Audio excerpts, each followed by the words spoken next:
us from the safety and comfort of your own home or office. We're so glad that you've been able to join us. Thank you. I'd also like to thank some amazing sponsors for today's event. They've all gone above and beyond to help produce our first face-to-face event. Flash Photo Video, Latest Craze Productions, Sonesta Suites Scottsdale Gainey Ranch, and Vermilion Events and Design Group. Thank you all for your sponsorship. We truly appreciate you and everything you've helped us accomplish. I would also like to invite everyone to our next two events.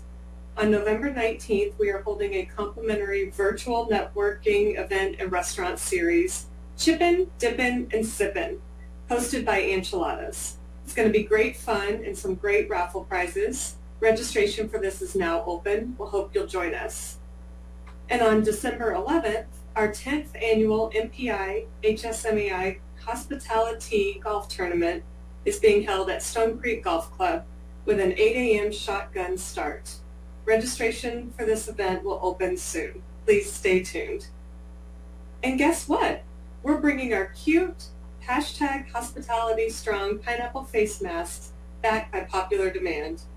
Be watching for an email with a link to purchase and support our chapter. If you're a member and your dues are due for a renewal, or you're not yet a member, HSMAI is offering a very special discount to join HSMAI for 6 months for $150. If you're interested, please visit our website at hsmai-az.org. This special deal does end on October 31st. And now I'd like to pass it over to Lauren Herod, our Director of Education, who's going to introduce you to a couple of our awesome members and then introduce our speaker. Thank you and have a wonderful meeting. Thanks, Lori. So we are trying to stay true to our normal or past way we host the meeting. So this is when we would do a member spotlight. Typically, we ask our guests to put their business cards in a bucket and we pick them out and give them the floor for a few minutes. And so we are going to stick with that, and we are going to introduce Carol Dunsmore, who is with the Next Great Event, and she is virtual and going to give us a member spotlight.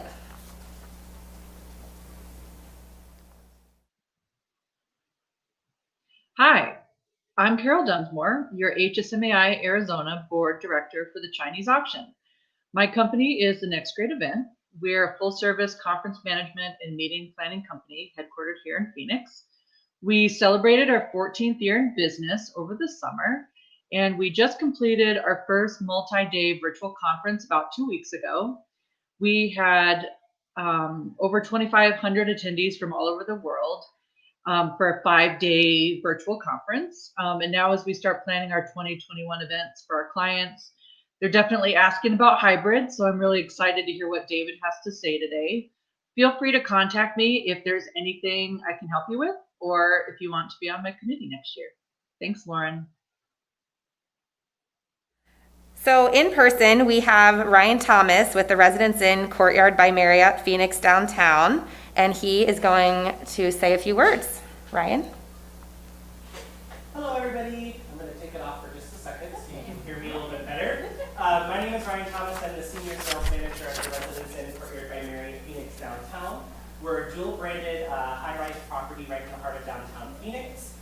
With over 7,000 square foot of flexible meeting space, and as everybody's asking, high-speed internet access for those hybrid events. So if you need anything or just want to chat and have some fun, give me a call over at the Residence Inn, and stay tuned on LinkedIn for our Friday funnies that we send out every week. Thanks, Ryan.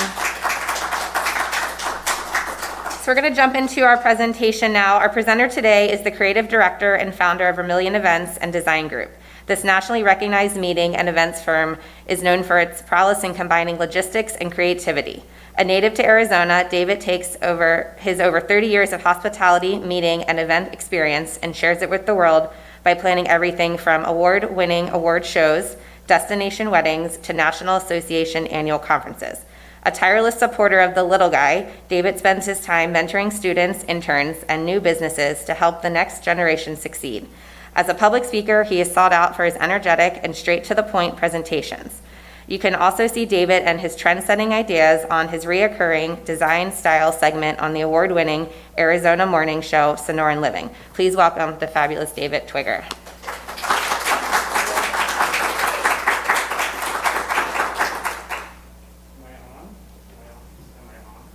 Hello, I'm on. So exciting. Look, there's people out there. It's so exciting. It was the craziest thing this morning. I actually had to pick out pants, and I really wasn't ready to do that. It's so long. The last call I had with clients, you know, you get used to it, and everything was fine. And like the neighbors had their landscapers come, so I had to close the window. So you get up to close the window. And there were my boxer shorts for the whole committee. Awesome. I'm so excited that everybody's here. Thank you to our virtual folks who are here as well, everybody who's here live. Everybody's worked very, very hard to kind of make the hybrid work. I'm going to start with a couple housekeeping tips. So those of you who are virtual, please use the chat, not just for questions, but to chat. Like make comments on what I'm saying. I can see the chat, so I can see you there. Pamela just mentioned something. Jeremy asked as well. So go ahead and post those questions and just chat amongst each other. Make some comments on the topics that I'm doing and we'll catch those. I have my little person in the audience who's going to help me do that, which is great. And then a few other housekeeping tips as far as we'll start in here for the PowerPoint presentation. And then we're going to go outside to finish it up with some Q&A and things like that. And we have a great lunch for everybody as well who's here live. And one thing that I'm going to go through really quick is we're going to have everybody say it with me. So I'm going to repeat after me is, yes, they are going to send the PowerPoint slideshow. So everybody stand up real quick. So everybody stand up who's in the room. If you're at home, just raise your hands because we know you're not wearing any shorts or anything. And repeat after me. Yes, they are going to send the PowerPoint slideshow.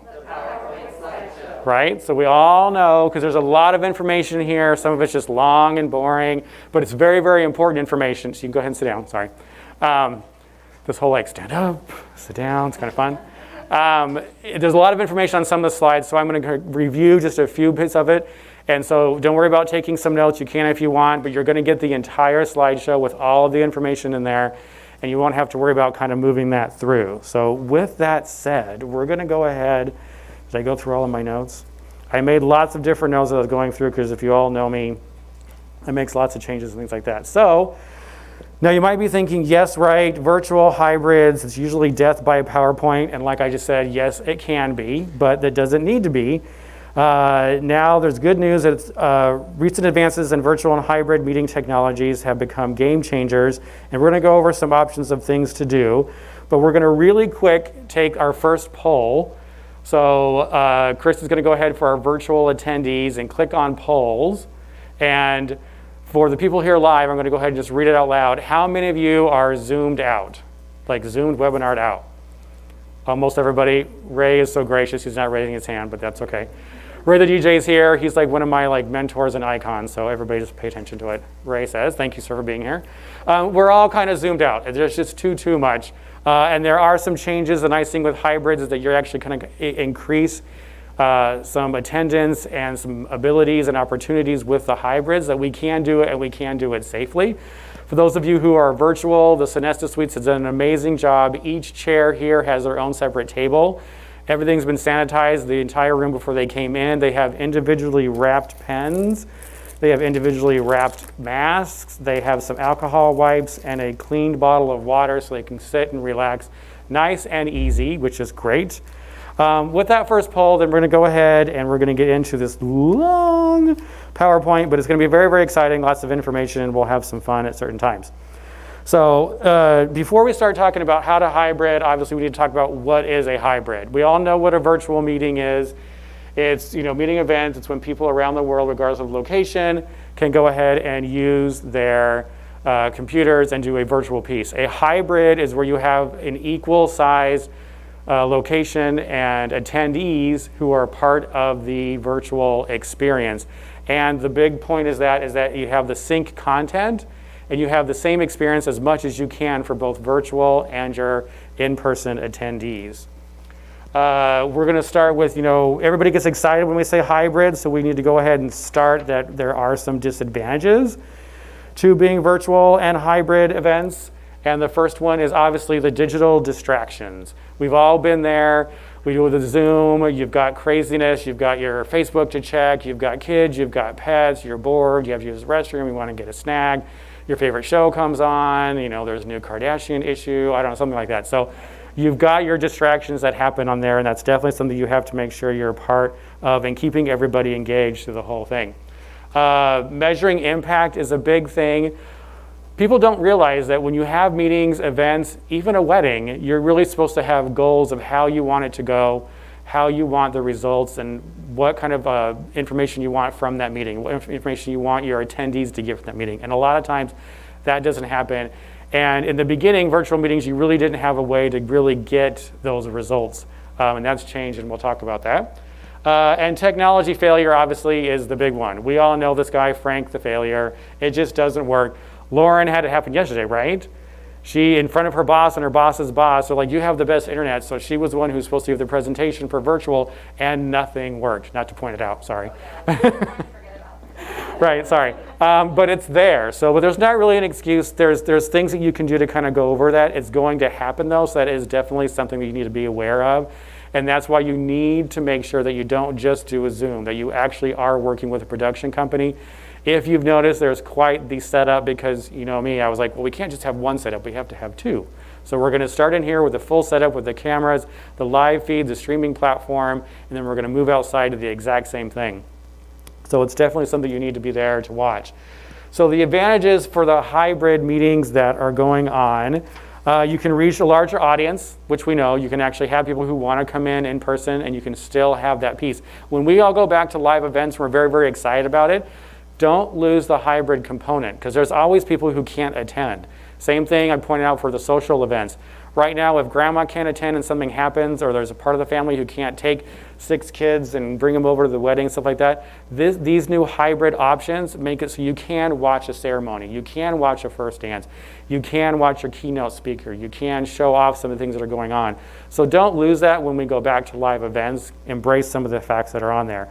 Overcoming meeting space limitations, that's a big thing right now, is how do you get, that's why we had to cap the in-person today, and it happens anywhere. If your ballroom normally holds 500 people, you can't hold 500 people anymore. But if you still want to have your event and you can hold 100 people in that room, and you can have your virtual attendees, you can still throw that event, and that's what we're trying to do, is one step closer to getting back to what we all want to do for a living. I love that somebody asked, are they going to send the PowerPoint presentation? Really? I love that. I'm not going to call you out, whoever asked that, so it's great. No problem. Poor registration numbers. Even when we go back to having live events, we're not really sure who's going to be able to attend, who's going to feel comfortable attending. You may self-distance and physically distance in rooms, but I've seen some meetings that have been done, which is great that they're doing them, but if I'm in a room and there's still 300 people, it may be a large room, I still get a little odd. It's still safely done, but when you do that, if you still have your hybrid, your virtual portion to that, it's still a very, very important piece, which is great. You can mitigate cost, which is great. People realize that the reach of the event can be significantly increased by adding a virtual component and decreasing the overall cost per head. So we'll walk through that a little bit later as far as how you do that. You can increase revenue, and people are like, no, you can't, you lose revenue. That's not the case. You can actually increase your revenue. There are platforms out there where you can have sponsorships. Their information, their videos, later on, their virtual attendees will actually get to go into like trade show booths for Latest Craze and myself, and you can actually have sponsorships. And people are all about that right now. People are usually at your trade shows and your conferences, and they usually do some kind of sponsorship in your booklets or whatever. You can flash their names all over the place throughout the entire digital portion of the event. And it's a great moneymaker. So people think you can't, but you absolutely can do that. And it includes critical audience members that need to be there that who can't always do that as well. Getting your clients and stakeholders on board, the big piece is you need to anticipate what their objections, their needs are. So if you're pitching a hybrid event and they're like, we just don't feel comfortable, try and find out what they're really upset about. Is it because they feel like the costs are too much, they can't afford the production, or we can't get enough people in there? If you can foresee that, then when you go ahead and pitch your hybrid event, you'll know, and there's information in here that'll help you do that later on. The how to attract sponsors and stakeholders, this is like one of the large slides we'll go on there. You can go ahead and increase engagement, add more voices to the conversation, you gain some revenue, You can, if you do it right, lower the cost because you don't have some food and beverage, accommodation, travel costs, so you can kind of balance that out, which is a wonderful, wonderful piece. The first question is always technology. So technology is the big case in virtual and hybrid events. And for us right now, obviously, there's too much technology. There's so much out there. I love the picture on the right. You know, you've got a computer, 2 cameras, or 2 tablets, phones, the sign-in, your watch. There's way too much technology that's out there. And I had some fun with my little animations. I'm horrible at technology, so the fact that I was able to do that, it's a positive. But there is too much technology out there right now. So to sort through all that, you definitely need to have a partnership with a production company or with a planner or somebody who understands how to sort through all that. This is one of those really long slides, and we're not going to go through the whole thing, but you'll be able to read that through it. There's 10 questions that you can ask as far as what's the best format that you can do for this whole piece of it. So I included that in there for you so you can read that a little bit later. But the main ones that I ask people is, does the technology offer the same engagement tools for the in-person and the remote person? Because a lot of times, like, you know, everybody, I'm doing an event in the fall that's going to be a hybrid virtual event. I'm like, well, we can just have somebody with a phone and they can kind of just walk around and film people. And I'm like, that's not really the same experience for the people who are at home that it is here. So no, you need to make sure that it does that. Can you connect and engage everyone with the same platform? There are now, instead of like just 2 or 3 platforms, about 127 platforms where you can go ahead and engage for hybrid events. And there's some of them that you cannot do certain things on. Even the one that we're using today, Hopin, which I really, really like, they still have a little ways to go as far as how to split screens. Those of you who are virtual question answers know that you have to actually sign out of one piece and sign in again to be like a virtual presenter. So they're still working for that technology because it's just so much more than it used to be. It's not just like a video for these. It's like you have to be able to like stream and plan and do other things that are on there. So it's really, really important. Can you collect uniform engagement data from participants? That's an important thing for me, is that we want to make sure you all get what you need out of this and we get the information from you that we need. And there's a lot of platforms that have that possibility and some that don't, actually.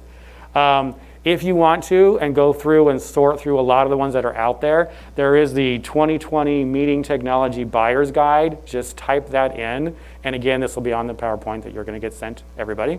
That you can go ahead and look through. And it's all very, very, they're all, most of them are on there. There's big descriptions that are on there. So it's an excellent guide just to kind of sort through the technology that's there. The platforms that are out there, again, there's so many of them. Zoom has, you know, it's the go-to. They did an awesome job because before this all happened, I hadn't heard of Zoom. I didn't know what it was. And now it's literally like, you know, it's kind of like, you know, cell phones, or, you know, you say Zoom even though you're using a different platform. GoToMeetings is a great one. Hopin is a great one. Even YouTube now has conferences availabilities that you can do on there as well. So there's so many out there. Don't be afraid to ask your production companies, your planners, each other, hey, you know, which is the best one for us to do? But then you go back to, what do you really want to get out of that? And what you want to get out of that is the details and information that you want to pass on to that. So the really big piece of this, when you try and do a hybrid event, and everybody's like, finally, he's going to talk about doing a hybrid event, right? So I did a whole big dramatic slide entrance. Ooh. It's a big deal for me, sorry. It's all about the journey, and that's how I tell people, like, how do you plan a hybrid event? And it's really all about the journey, and it's about the physical journey and the digital journey. You actually stop and you think of, once they get out of their car, what do? They go to the front of the hotel. Does the hotel have automatic doors? If not, do you want to go ahead and have somebody opening the doors and greeting them? Where do they stand when they greet that? How do you do registration? Do they need to touch something? How do they do that? Can you do the QR code like we did? So you go through each and every point for your in-person attendees, and then you do the same thing for your digital journey.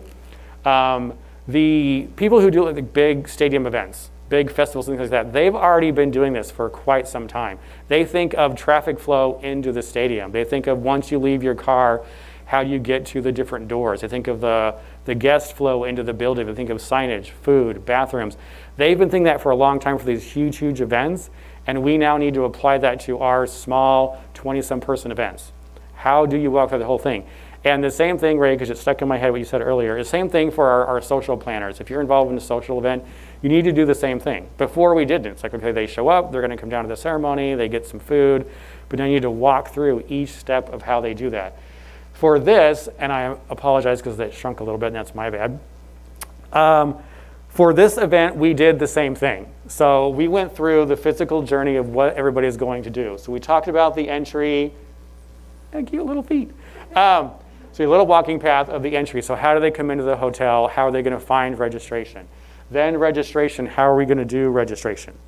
Are we going to, have them sign something? I love what Joanne came up with. I think it was Joanne. Where are you, dear? There you are. Of having everybody bring old name tags. And somebody's here, who was it? I think is it Holly? How old is your name tag? 1985, and I love that. We all have old name tags and stuff like that. Obviously, it's a different company. You don't want to, do that piece of it. But I think it's a lot of fun because we all have like the banners and the old lanyards and things like that.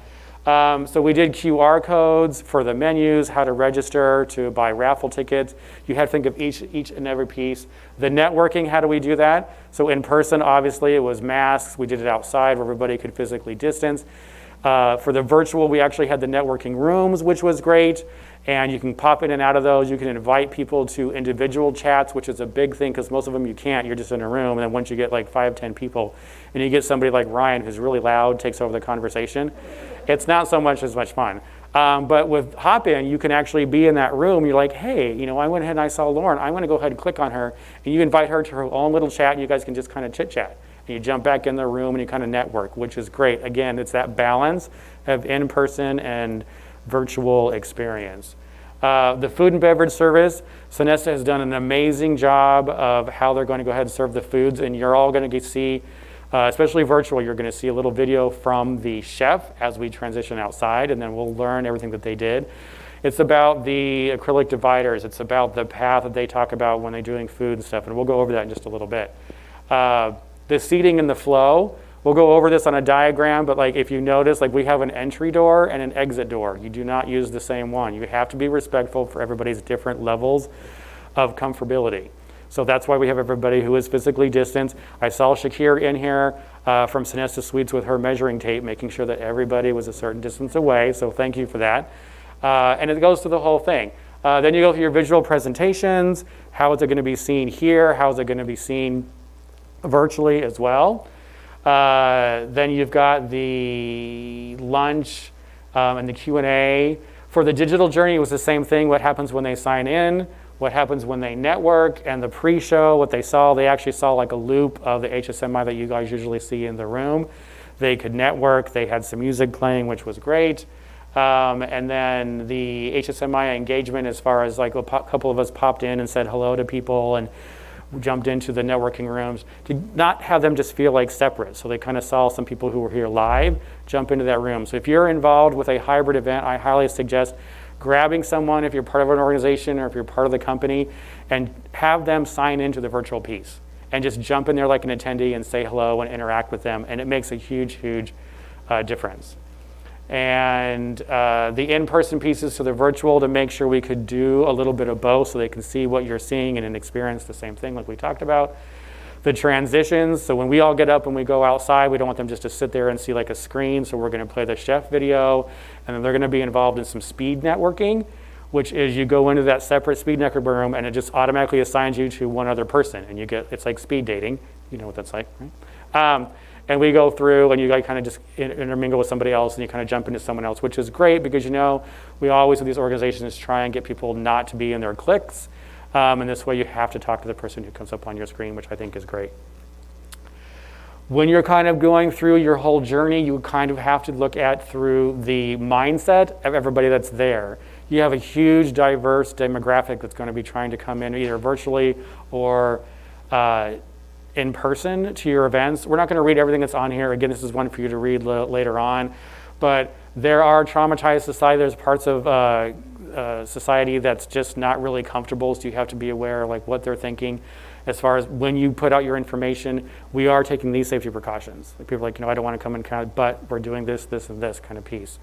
There's consumer spending of how they're trying to do that. a new appreciation for normal life, so you can have people outside enjoying themselves. Somebody mentioned earlier, like, it's so beautiful outside, which it is. Like, they want to grab a book and a glass of wine and just enjoy themselves, and that's what you want for your hybrid in-person piece of it. I forget what's next. Oh, so once you do that, then you can start combining everything. You have your virtual in-person venue, the camera equipment, the technical expertise. You have the event platform. So it's not, if everybody knows this or not, so we can have a raise of hands. And then those of you who are digital can type something into the chat and say yes or no. How many think that the platform is the same as streaming? And don't be embarrassed if you raise your hand. Oh, come on, you're all experts. Really? So a lot of people say, like, we're going to go ahead, we're just going to do this on YouTube, or we're going to go ahead and just put this on Zoom. But you still need like a streaming, you still need like a platform like Hopin to do all the fun things that you want to do. So you have to make sure that it's separate and understand how they're going to work together. And then you want to make sure that the ability at home is going to be the same experience. When we talk about the hybrid and virtual events, the state of, there's some revealing unknowns that are on here. I wasn't going to go through all of these, but we can go through some of them. There's some misguided expectations of what they're going to experience before they do. There's live, semi-live, and scheduled presentations, and this affects the platforms who still haven't mastered what we all want. Like, I asked the guys, so Latest Craze Productions are my go-to production guys, and I asked a ton of them. Chris knows. I yell at him all the time. And I'm like, well, why can't I do this? Like, well, I want, like, a split screen, and I want 5 people to be able to be talking, and they can just jump in. He's like, it's not quite there yet. So the technology is developing, but it's not quite there yet. So ask a ton of questions, and take the time to sit down after you have your first meeting with technology and write down some notes, because you're going to forget some of those things because you're going to take them for granted because you're not used to thinking about it. When you get back into live events, you're like, okay, well, somebody comes up and they speak. And Lauren's like, well, I'm really loud, so I don't need a microphone. I'm like, yeah, but they want to see you, so you need to be in front of the camera. So you want to go ahead and come up to the camera portion of it. So you need to kind of combine all of that that's on there. And I put that on there for Demesio, who's like in the other room running the whole thing. Video editing is not included in most of the proposals. So everybody's like, we're going to go ahead, we're going to send Lori's video, which was great. We didn't have to do any editing. But sometimes like people send it like they need to be tweaked. They're like the audio's awful or the lighting's awful, or we need to add some graphics and things like that. Keep that in mind that they can edit those and kind of combine some videos, so it's not just one long one, but it's like an additional step, so just keep that in mind. Woo, more animations. I love that. It was really late last night and I had some wine. So then there's some trends that are really, really fun and really, really exciting as far as what goes into the hybrid events. And I'm excited about this because we're doing it for some of like the annual celebrations, some nonprofit celebrations that are going virtual. We're doing like some promotional packaging. You can actually send them like celebrations in a box, or a meeting or a summit in a box. And it can have them information, it can have a mask, it can have some fun like squeezy stress toys, some branding, things like that is really, really exciting. A lot of people are doing like the sip and paint or a wine tasting where you actually have people like, go grab this wine, or you can send them like little bottles of something. All those fun things though, that people who are live can also do something, the same thing that are going on at digital at home, which is a very, very exciting thing. You can do scavenger hunts. I think Allison's here. Experience Scottsdale did a scavenger hunt on one of their FAM digitals that we did. It was so much fun. Everybody ran around the room and their own rooms, and they had to find the 5 C's, which was great. And you think you couldn't do that, but like obviously cotton, most people had like t-shirts on. The cattle was interesting, what people found to run and grab a milk. So there's a lot of things you can do. Gamification. I think we've got the amazing Jeremy from Karma on digital here, and they do some great game shows that are really, really fun to watch. So it's a really, really a good thing to see that whole piece of it. Comedy hours, entertainment, all those things are trends that you can do where it's inviting and entertaining for both hybrid, in-person, and your virtual pieces. Now we get into like the physicality of actually doing a hybrid event.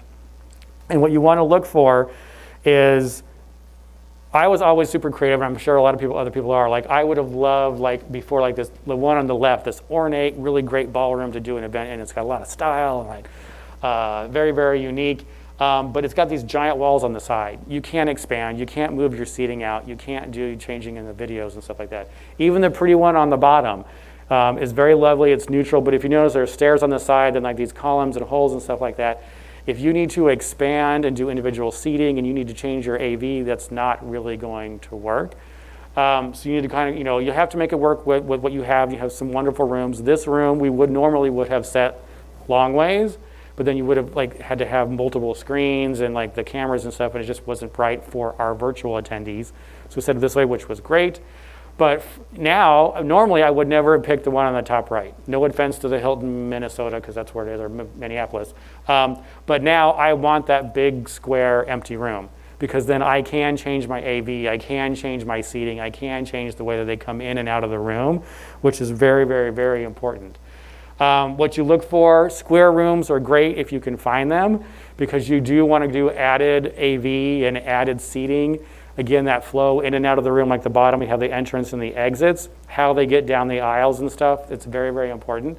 Consider a riser for the rooms. This one we didn't need it, which was great, but everybody looks better when they're not looking down or up, whatever, I don't mind masks because it hides all these chins I have, which is great. But you want to make sure that they're up on a riser so they kind of have a better view for the cameras. Larger screens most likely are needed because instead of 100 people being that close, you're going to have them spread out possibly. And so you need a little bit larger screens or maybe some side panels or side plasmas. Plasmas are so easy to do nowadays, so you can actually have big ones off the side if you've got a wider area and you can't just do a full screen setup. Sound system is very, very important. Mostly for smaller meetings, you're able to do speakers like this, and it's great for the sound. But now if you have these really large rooms that you're not used to having a full, huge sound system for 100 people or 50 people, you need to think again because they are farther out. I just did a meeting for 22 people, and that hollow square took up an entire section of the ballroom at Desert Ridge because it was so long because they were so spread out. And so we had to do microphones that Chris actually got for me, which was great, and more speakers on the other side. And for 20 people, I'm like, we don't need all that. Yes, you do, so make sure you stop and think about that. Consider outdoor when you can, which is always a good thing. And when you do seating, this is the whole thing that's big to me. So this is just like a theater seating because I grabbed this piece of it. But instead of 90 seats, now for the way that they want you to physically distance, it's only down to 20. And then you do the same thing for if there's couples, possibly for a social event or some of the people know each other. You have to think of the flow in and out of the seating as well. The nice thing is that there are tools out there. I use All Seated because they have the amazing physically distanced tool. So you can do your diagram, you click on that tool, you set up your parameters, whether it's 6 feet or 8 feet or whatever. You click on the physically distanced tool and it will come up with these little red check marks and these little red lines, meaning your tables aren't right. You have to move the chairs around and they can alternate the tables and stuff. And it's a great tool, and more diagramming softwares are using things like this. But it's an incredible tool because especially if you're doing theater seating or you have multiple kinds of seating in a room, you just don't know. You can do the little lines and measure and stuff like this, but now if you think you have it, you click on this and boom, in real time, it changes it for you, which is great. So there are tools out there that are becoming more and more up to date for the things that we need for our events. What's the most important part of a meeting or an event? Quiet. Quiet. Even somebody virtual, I'm watching, I can see the chat, everybody. So Joanne posted in the chat, thank you. So, that's a close number 2, so yes. But what's the most important part? It's a fun answer, so come on, everybody. What do you look for when you go to an event? Food. Yay! Who said food? Who said it first? Whoever said it first, was that Holly? You're first in line when we go have food today. That's good. It's definitely all about food.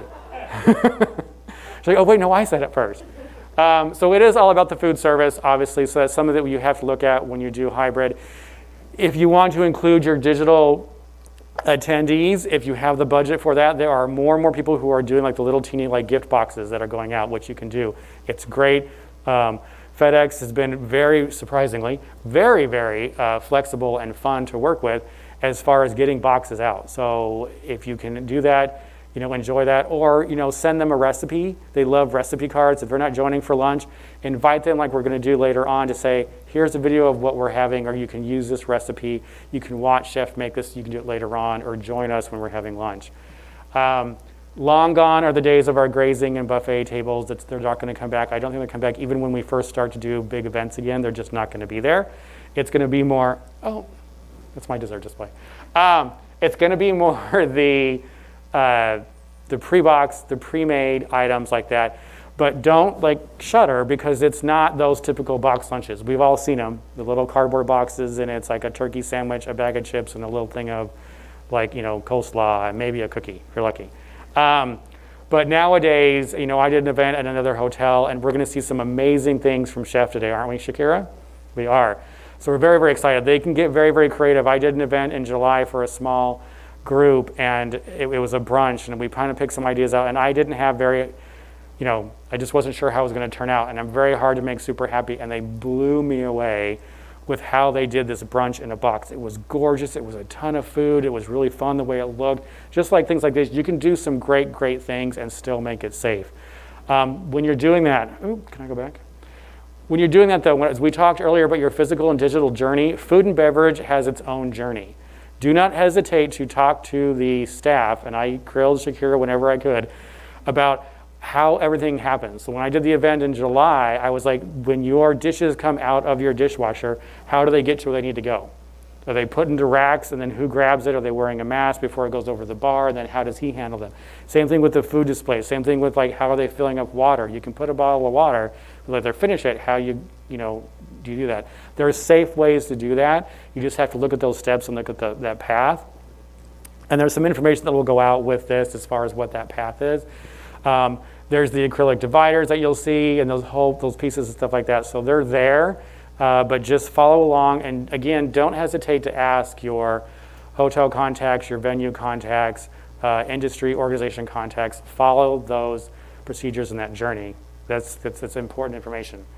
And again, like I said, it's all about the journey. It's all about the touch and the feel, wherever they're going to touch, wherever they're going to connect with each other. And don't forget your virtual attendees. And I think, so some best practices for creating a captivating virtual and hybrid events. So you'll love this animation. It never worked. The boost anticipation with pre-meeting surveys, ask them questions, get the people who are digital involved. Gain your audience attention with a fun icebreaker poll, which we started off the poll, which was great. Tell some stories, which is very, very important to make it. See, it didn't work. It was supposed to bounce to each line. It was adorable. But storytelling is important because it kind of makes it more personal. You can actually gain information, and you kind of make that piece of it. And then add compelling visuals. I'm not all that technical, so I did some animations. That's great. But we'll see some other ones. You can incorporate some videos and watch those as well. We had some looping videos for our virtual attendees, which was great. And then this is a very boring slide, but this is my super secret questions that I look at when I try and plan an event. So I thought I'd share them with you just because I was feeling very, very personal with you guys. I felt that bond that we were going to have. So when I think of doing an event, personal, a hybrid or virtual or even in person, these are some of the things that I look at. So the support base from visitors, employees, and participation. So especially right now, I talk to people who are like, we're thinking, we normally have this event, we're going to do it virtual, or maybe should we do smaller regional ones? And you just think of who's going to come, who needs to be there. Is it a client base? Is it employee base? You ask all those questions to make sure that then you can find the right goal before you plan a hybrid event, because you can plan a really great event. It's super fun. We've got one in December coming up at the downtown Marriott Residence Inn, which is exciting. And we've asked those questions before. Who's going to attend? Who's going to be there? The demographics is very, very important. I have another event in the fall that we have all these great fun ideas. We have these great engagements and virtual pieces for the silent auction. It's super exciting and energetic. And we were planning it, and I got to a certain point, and I realized this event has the most boring attendees. They come in, they know they're going to spend some money for a nonprofit. They're never going to bid on these things. They're not, they don't get up and dance. They're not very, they spend money, which is why we keep doing the nonprofit piece. But they're not into this whole get up and dance and get involved kind of thing. So we've kind of tweaked that after we looked at our demographics again of who comes to the event. The current health status is it's not just local. If you have people who are traveling around, we all have to do this. I'm sure Allison can speak to that and the other CVBs. We have Visit Mesa here, right? Yeah? Yes, sir. When you're trying to get people from out of state, it's not just like Arizona. You have to think of what they have to go through to get here, to go back. Do they have to, quarantine? It keeps changing. When it's all going away, you still want to think about that because for a while, I'm going to say most of the year. How are we on time? Oh, I am over. We're almost done. The current health status is you're still going to have to think about this one before you go through. What outcomes do you want to have? Building design and infrastructure is very, very important nowadays because you're going to want to spread out. You want outdoor pieces. Do they have furniture? This is all donated by the Sonesta Suites. They pulled it from everywhere they could so you could all have your individual chairs and tables, which was great. Revenue versus cost, which is always a thing for meetings. And then working with your existing partners, especially innovation and technology nowadays is great. So the last poll that's on there, I think I skipped a couple, but the last poll is who needs to be more flexible? So if you want to get to the last poll, so who needs to be more flexible in the future? And the question is, go back down. Venues, locations, production companies, or planners? So let's go ahead. We have all the pieces up here, which is great. So who do you think needs to be more flexible in the future as far as hybrid and live events coming back? So raise your hands if you think it's the venue and / locations. 1, 2, 3, 4, okay. I appreciate that from our hotel peeps and our venue peeps. The production companies. Thank you, Ray. And I'm sure my production was like, what? You guys are very flexible, so I'm not talking about you. That was my answer. And then planners, which obviously I also think is a big thing. So very, very true. It looks like online, most of it is the venues and locations with a close second with the production companies. I agree, I'm asking that just because we're all in this together. This is a global problem. Our industry was woefully unprepared for what's coming. Nobody could have expected it, but I feel that we didn't communicate enough beforehand where we need to do that now. If we're going to survive and thrive, we need to make sure that we are talking to each other more than ever. That's my big message. If you're a vendor and you never used to, if you're an offsite caterer and you never used to talk to the chef at a hotel, talk to him now. You both are facing some of the same options. The hindrances and stuff like that, as far as how do we get displays and stuff like that. So talk to people you don't normally talk to. Find out what they're going through because you can help each other out more than you can actually, you believe that. I work with a lot of locations and we have to remember that, hotels can no longer put 500 people in that ballroom. So they can't charge us the same food and beverage minimum. And you're not, I know. But as a planner, we can also expect the fact that they're not putting 500 people in that ballroom anymore, so we can't ask for free things anymore. We can't ask for all these discounts and stuff. We can still ask, but you have to understand that it's both, everybody who's involved is being affected by this. And I think really that's it for this part of the portion. So thank you for the proposal. We're going to go ahead now, and those of you who are virtual, I keep looking at the screen, but you're there. Go ahead, we're going to play the video from the chef, and then you can do the speed networking as we transition our folks live. Grab your items and stuff, and go ahead, and you saw all the cute chairs outside, and make sure this is the exit door down here. And head out there, and we're going to sit down there, and we're going to do some Q&A and some other quick fun pieces from production and from the hotel. And then we're going to feed you and have a little bit more fun. So thank you for this part, and we'll see you outside.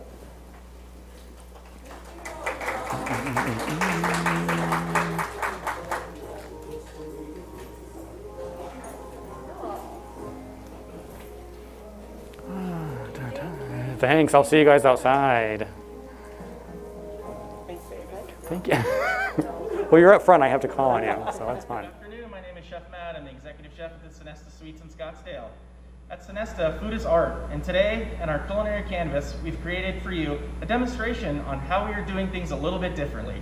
We can still provide an elevated food and beverage experience for our event attendees. With that being said, it's my pleasure to present to you today's lunch.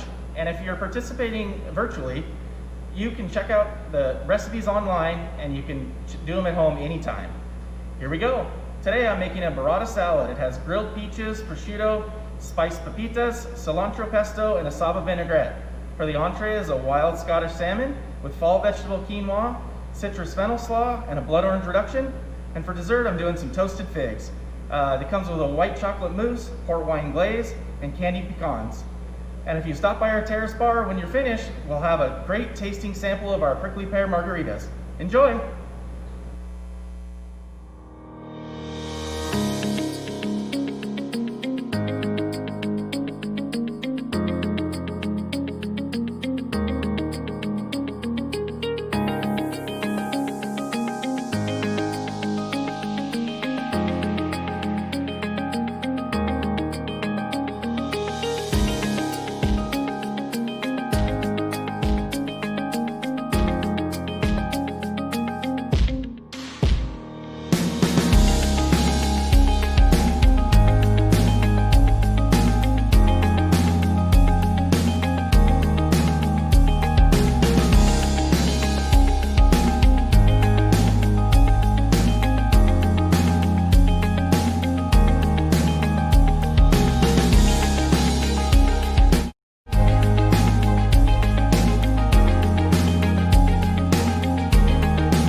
We did that very fast. You guys did that very, very well. I love that. So we're going to have a few people talk about specifics for the event itself. We're going to have the hotel talk and somebody from the production company, and then we're going to jump into some questions and answers as much as possible. And the nice thing is that because we're out here, whoosha, and you're so far away, that I can go ahead and do that. So break out the sunglasses and stuff. And we're going to double check. Got to go where? To him. Oh. Jason, you're live. I can hear you. Not a problem. So we'll just wait 1 second. Do we have a question? Does anybody have a question? No? Maybe possibly? Come on. Somebody? Anybody? Yes, ma'am. Thank you. So I noticed you use the term physical distancing as opposed to social distancing in your presentation. Can you tell me what the difference is or why you guys use physical? I love that question. Thank you so much. I use physical distancing because I feel that the term social distancing takes away from what we do and how we do it. If you're telling somebody to socially distance, it means that we can't really come together. When we really can to come together, we should. So physical distancing means that, your chairs are 6 feet apart, and when you're talking, you can do those things. So I use physical distancing instead of social, because we still need to be social when we want to be social. I like using that term a little bit more. So thank you for bringing it up. That's one thing I was trying to push in the beginning. If any of you follow me on social media, I was like, say physical distancing, not social, because we still want to be social, because you can. That's the whole main piece. Oh, that's cool. Awesome. So are we live though? Let's see, we're live. Groovy. Hey everybody. Thanks for joining us. We're outside. And my transition glasses have transitioned, which is wonderful. So now it's not squinting. So what we're going to do really quickly is we're going to bring up the general manager for the Sonesta Suites, Mr. Rich Newman. And literally his team have been the incredible team that you'd want to work with on an event like this. Whatever we've asked for, they said yes. Even when they have something set up and I'm like, no, can we tweak this? And they say yes. And I said, can we do this? Yes. They even upped the broadband coming into the hotel just for this meeting because, myself and my production guys are like, more. And they did, which was wonderful. So Rich, if you want to come up to the standing microphone and give him a big round of applause, please. Thank you.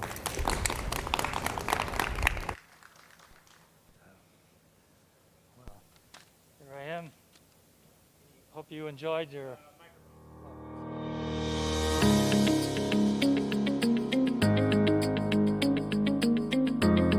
entire Scottsdale Sonesta Suites Gainey Ranch family. It's my pleasure to welcome you all today. I extend our warmest welcome. It's hopefully not too warm.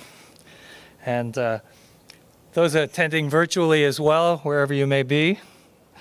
We're delighted and honored to be hosting this very special event today for HSMAI, How to Hybrid.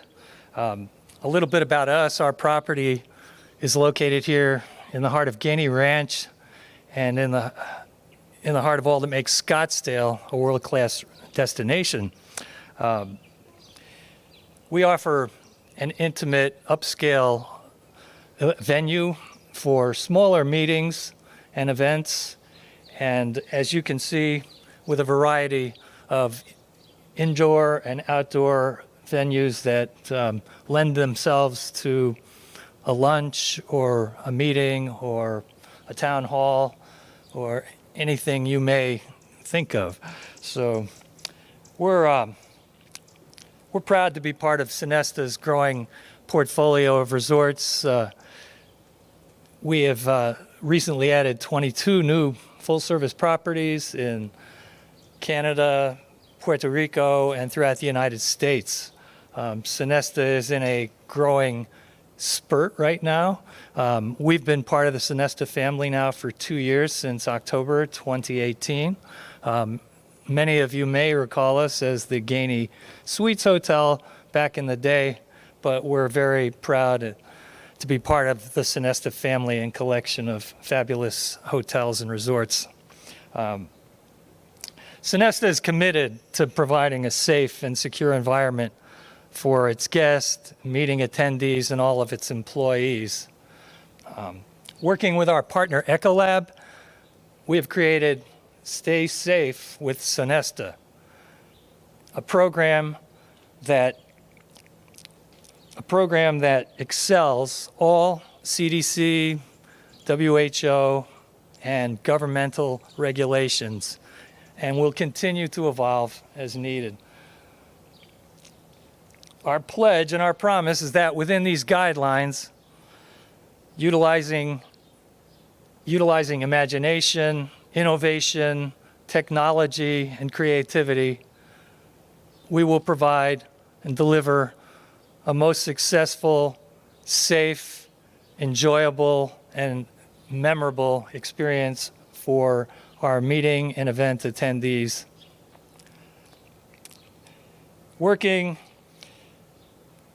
today in the back, in the back of the house, the people, the unsung heroes, are our team, Chef Matt, his crew, our sales and events team, Shakira Hellenic, Kara Mason, our front office, Nicole Youngquist, our chief engineer, Dustin Ank, a lot of people that you don't see that make things happen here, that create and make our absolutely wonderful, fabulous team. So if you could thank them today, as well as all these folks here with HSMAI who are making this happen, my applause and thanks. Today we have a lovely lunch for you after this event. Our chef Matt has provided a very interesting and elevated food and beverage experience for you that's done a little differently, but I'm sure you're going to enjoy it. And you'll have an opportunity to sit around here and enjoy the ambience of our oasis-like courtyard.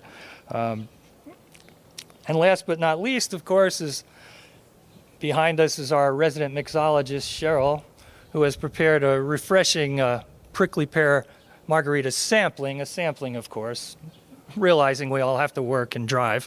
But having said all that, I don't want to tie things up for too long, but I do want to thank you profusely for being here today, and to HSMAI for giving us this wonderful opportunity. And I hope we all come away from this having learned more and are ready to deal with the future and what it may hold for us. So thank you again and welcome.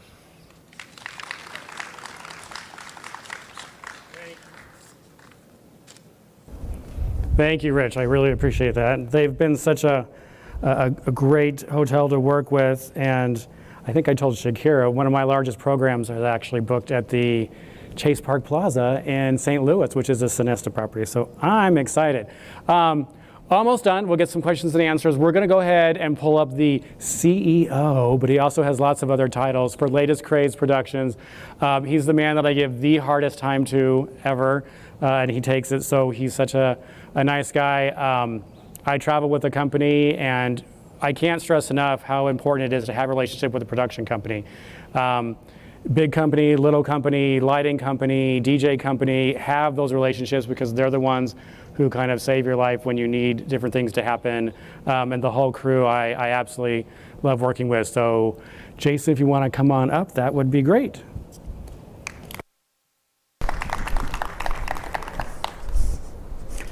Hi everybody, thanks so much for having me out here today and being a part of this great event that's taking place. It's so much fun to be at a hybrid event and see everybody. David, thank you, and to the organization. Wonderful, wonderful event here. What we're doing here is really, we were able to come in, we brought in some cameras, we brought in some audio, we've got our video streaming. We consulted with David on putting a platform together, the one that you guys are on today, to experience this event. So when you're putting your events together, I think it's absolutely critical, as David had mentioned, to really work very closely with your production company, whoever it may be. That's really your first stop, because you need to have things in place immediately to get things sequential all the way through to get an event to work the way that it does. So as David outlined in his PowerPoint earlier, everything was in there. Everything that you need to do is in there. And so, when you're thinking about quality, you're thinking about the lighting, the video, the team that you trust, the fail-safes, making sure you've got the internet and the power backups. Those aren't things that aren't really considered often, but those are things that we think about, and those are things that we deliver to you guys, to David, to the events that we do. We as a company, we hold a deep responsibility for everybody's time, for everybody that's here and everybody that's online with us today, that you're taking time out of your days to listen to us and attend this event or attend whatever event you're going to. And it's so important that everything works. Everything has got to be perfect. So that's our commitment, and that's why I appreciate David having us here today again. Thank you very much.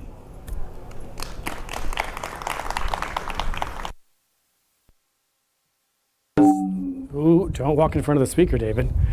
That was short and sweet. Thanks, Jason. I appreciate that. Okay, so now we're going to open it up and finish this off with just some questions and answers. Somebody's got to have a question. If not, I'm going to call on you to make you ask a question. So anybody have a question? Yes, Ray. I think one of the biggest deals that can kill everything is liability, of course. And what do you do in the planning process regarding maybe consulting a lawyer for particular forms that who has to fill these out? The venue, the production company, the attendees, et cetera, et cetera, et cetera.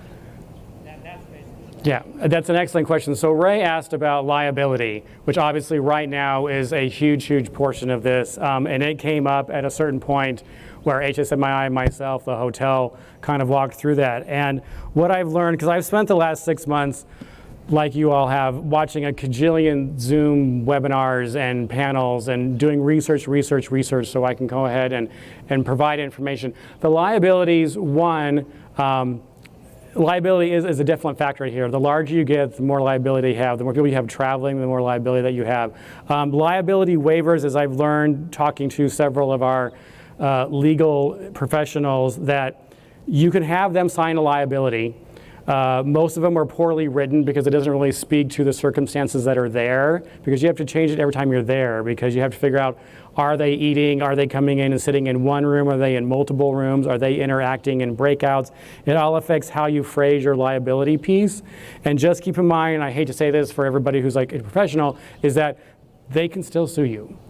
So that's what I learned from my legal portion of it. They may sign off on that waiver, and yes, you can use it in court, but if somebody is really going for this, that it's not really like going to stop them from doing that. So you can still have the liability form. It's not a horrible idea. It's just you have to look at the way that it's phrased, because you can actually get yourself in more trouble the way that they're phrased. So don't just go online and say liability form and put your logo on it and use that, because that's not going to work. You have to customize it to your piece. And there are organizations out there. My organization, there's legal ones. If you're part of something like HSMAI or MPI or IMP, all those ones, they have people there who can help you with that. It's very, very important to remember that it just needs to be phrased properly. So liability is there. It's hard to point out to whose liability it is. For this event, it was, is it the organization? Is it the hotel? So it's definitely something you need to look into. So really, you need to customize your liability, and you need to talk to the people who are involved and make sure that they're covered to a point where if you think that you need the form to put it out there, it just needs to be customized to your event and how it's run. Anybody else? Yes, sir.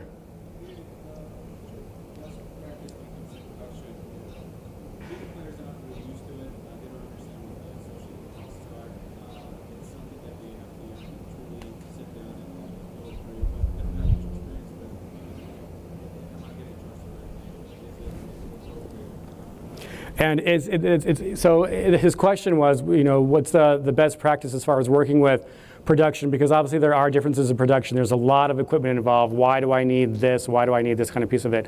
And that happened just with an event that I'm doing in December. We had a conversation. I had to put the production proposal in front of them, and he was like, whoa, whoa. He was the one who's like, we can just hold up a phone. And I'm like, no, you can't do that.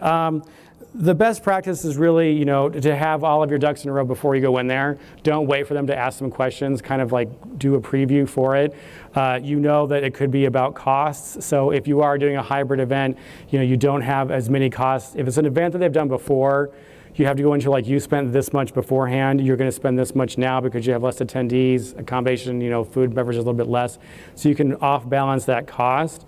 And then the best thing also is to show them, because there's lots of it online, is show them some of like the horrific things that happen when you just try and do like a Zoom. We've all seen up everybody's nose and bad lighting and pets and sneezes, and we've all seen that. So show them some of the clips. That's what I've done for some of my clients. It's like, this is somebody who just did this piece of it, and this is somebody who worked with production.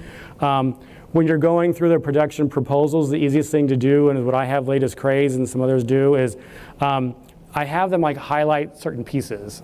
They break it down to audio, video, and like some like streaming pieces, and they highlight some of it, so you don't have to go in line by line, because they don't want to know what kind of microphone is this and what kind of cable they have to run all this. It's all listed on there and it gets too confusing. So highlight those and kind of pull them out and say, like, if you want to chunk it off, audio, visual, and talk to them that way. And then if they still have questions, pull in whoever's doing the production for you and ask them to kind of simplify it, because that's like their pivot. Production companies before, especially last year when everybody had so much, the budgets were there and things were great. They're like, we're going to do this, this, and this. People are like, that's great. They didn't read through it. And now they're reading through it. So I've asked production companies, you need to kind of reframe how you do this so it reads a little bit more simple. So hopefully that answered the question a little bit. Anybody else? Someone? No? Do we have any on here? Is this touchscreen? Because I can't get, I'm not into, no touchscreen. Oh, double finger. See? It's not on. You come some. I told you guys. I'm like, it's just moving the screen. So I don't know. Do we have any questions online? Joan, we do not. Joanne, okay. Not yet. She's here. Did I break it? No, it's just click on chat. Do you ever see that commercial where like the little kid walks by, like the blender stops and like something falls off the wall, and that's me, just technology. Great. So we don't have any on there. So if we don't have the questions, for those of you who are virtual, thank you for being here. There will be somebody in the trade show booth for Latest Craze and Vermilion in just a few minutes. And we want to thank you for joining us. Everybody who's here, thank you. Hopefully it was informative. Hopefully it was good to get out and kind of mix and mingle and talk through that. I am here. My contact information is on the PowerPoint, which is going out. If you've got some random questions as you're reading through that all information. Oh, is he? Jeremy. Oh, Jeremy's got a question. Yeah, let me bring him in. Oh, that's right. Jeremy's got a question, which is great. Thank you. And but go ahead and reach out. I know it's random, and even if you don't know who I am, don't even worry about it. Send me. I went to your presentation, and I've got a quick question. It can be done, and I'm super excited. Just ask Jeremy. Jeremy, can you hear me? I can hear you. Can you hear me? We can. Jeremy, everybody from Karma Event Lighting has a question. Thank you for joining us, sir. Like yeah, thank you so much. This is really cool. I know I can hear myself too there. First off, thanks for this education, David. This was really cool. Even being in the industry, I learned a lot. And also to a big shout out to Latest Craze, because this is really cool, y'all. I mean, give everybody a big round of applause. Even from the virtual side, the hybrid side, this is really neat. So awesome job, guys. My question is, when we're choosing a platform, there's huge price differences out there, and some of these prices can be really exorbitant. We've had clients come to us, and even just for a quote for a couple of days for 100 people, it was like $50,000. So do you have any resources or blogs online that has like price and feature comparisons of platforms? There is that the tech guide that I mentioned. It's on, I think, slide number 3 or 4, that really breaks down all of those platforms. It is kind of a wake-up moment when you see the production. So the production for like this event was obviously a lot more than HSMAI is used to paying. So luckily myself and Latest Craze wanted to come in and share that with you. So it is definitely there, but also I think because it's also padded a lot with a lot of information, to your question earlier, is there's a lot of because they're not really sure what all you're doing. So if you have very specific goals and guidelines we talked about early in the presentation, you can send it to them, make sure that they're not doing something that you don't need to do, because there's a lot of technology that's on there that may not be needed. The platforms, went from 3 to like I think there's 127 now. So there's a lot of platforms out there to sort through. So do your research. If it gets a little too technical and you don't understand, reach out to a production company because there's ones out there who will help you and kind of sort through it. But that tech guide is great because it actually does a breakdown of each different one, which was like really helpful for myself because I was like, what's the difference between like Zoom webinars and the GoToMeetings and what YouTube is offering? If you've got specific, like we just want to make sure it's on our YouTube page and we're going to have just a couple of speakers and that's quite, don't go out there and pay for a big, huge, we can do back of the stage and we've got trade show components and all of that. You don't need all of that. And if you don't, then don't go down that road. Use something a little bit more simple and try that out first. But if you're pitching to someone, if the hotel and they want to expand it, there are platforms out there that have complete trade show components to it. You can do virtual trade shows. I was on one for Meet Great Britain, which was awesome, and I could jump from table to table in each individual booth, and it was really well done. It's still not perfect. There were still issues. They tried to play a video, and it was just this woman's face like for like 5 minutes, and you couldn't go anywhere. I think somebody started singing in the background, which was great.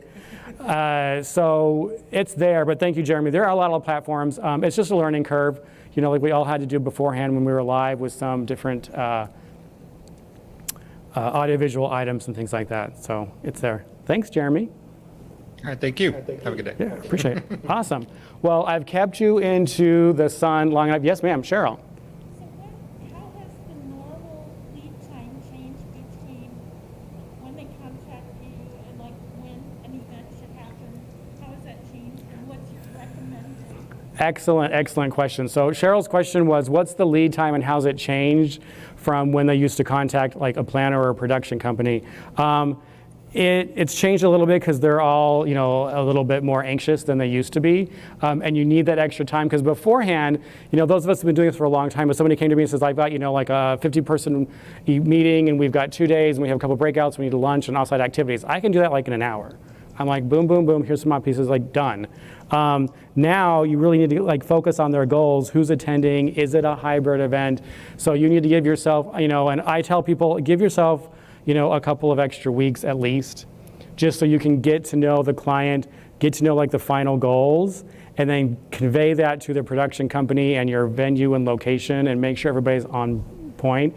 Because everybody was like really good at what they did and everybody could like, throw it out. Like the hotel could be like, yes, okay, we've got this room, we can set this up classroom, we've got our projector, do you need audio? No problem, done, talk to menu and stuff like that. So give yourself a couple extra weeks, especially if it's something new to you, just to kind of get that extra information out there and combine it so you don't have, some different questions. Because, we do this several times and even, the last couple of days, Latest Craze and I walked through that journey a couple extra times and we even caught some things that we didn't catch the first time. We have people like, are they going to feel comfortable touching a podium if we leave it up here? So that's why we have a separate microphone for everybody else. Little things like that you need to catch up on and, what are they going to see online and can they dial in? All those extra questions. So definitely a couple extra weeks if possible. Yeah. Anybody else? Melting. Awesome. So I think we're ready for lunch, right? So, oh no, wait, Jerry and Joanne are going to come up and close out on the HSMAI side. You got some great things for lunch. I'm actually going to go jump on another speaking engagement, but I will be here afterwards when you're eating. Thank you so much for being here and participating. I loved being here. Thank you, HSMAI, and Lauren and the whole board who had me come on. Thank you, Latest Craze. Flash, who's here? Are you here? He was here. Taking photographs and stuff, and obviously to Sonesta Suites, you guys have been great. So thank you very much.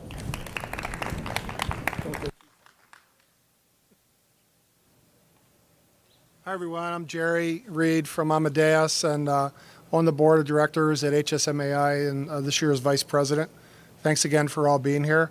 First I want to bring up Joanne and Becky or whoever's going to help with the raffles. Yeah, come on up. Why not? And then David, don't go too far. Yes, sir. Sponsors, we want to have you come up in a second. So Rich and David, all the other sponsors here today, we'd like to recognize you.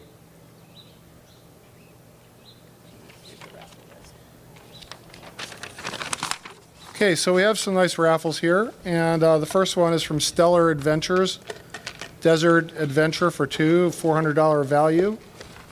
And Joanne? I didn't buy any tickets. Joanne, you can't be a winner? Nope. Well, Lori Morris. Lori Morris, she is here. Have to be here to win, don't you? No. You win. Congratulations. Okay, we'll draw the We'll next take care of that. Another wonderful gift is HSMAI Arizona, a pineapple-themed gift bag with cup and pineapple vodka and a mask and all kind of good stuff. No, that can't possibly be me. I can't win a prize. Why? Select somebody else. You bought tickets? I pass my prize to someone else. As much as I love pineapple. Ray, the DJ, you owe me. Congratulations. Thanks to Sonesta Suites Scottsdale Gainey Ranch for donating a one-night stay, $250 value. Isn't this a beautiful place? Who wouldn't want to stay here, relax, have some pineapple vodka, sit by the pool, and wander into your room for the beautiful night at the Suites? Who wins this one? That's my name again. Are you sure, Jerry? You can win. I bought too many gifts. No, I know the big boss here. He can take care of me when I need him. Let's get somebody else up here. See, you got to pay to win, right? You got to play the game, just like the lottery. Becky. Hey, Becky. Welcome. Congratulations. It's fantastic. We also want to welcome up our sponsors to the front, please. So Flash Photo, Latest Craze Productions, Sonesta Suites, Rich, Akira, whoever would like to come up, and Dave from Vermilion. We have a little something for you. Thank you for all that you do.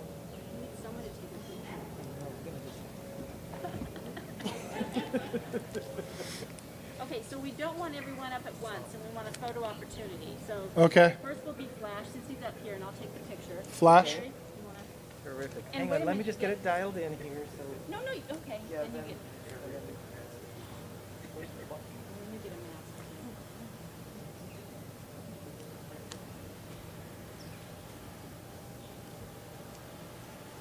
all right. Okay, ready? 1, 2, 3, smile. Plan, smile. Oh, thank you very much. Sun's so bright. I Thank probably you. should. Really. Thank you. Okay, so we have our friends here at Gainey at Sonesta Suites right And we here. have one mask each. Okay, we have a mask. Okay, Thank you. come on in. Thank you. Oh, latest craze. Do the Sonesta first and then latest craze.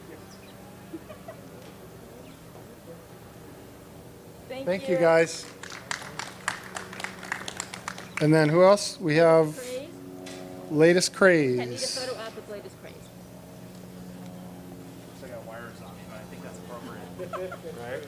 Stay wired up. Yep. Matt? Okay.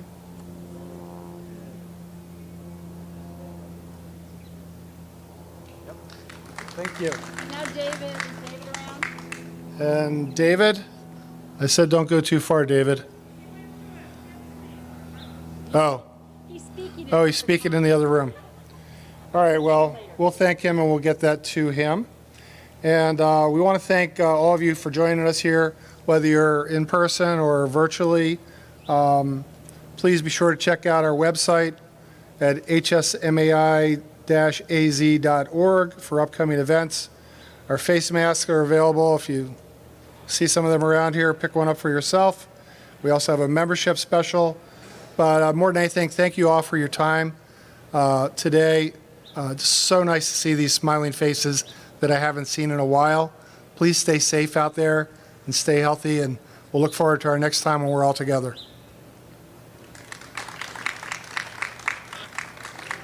And then off to lunch. delicious lunch this way.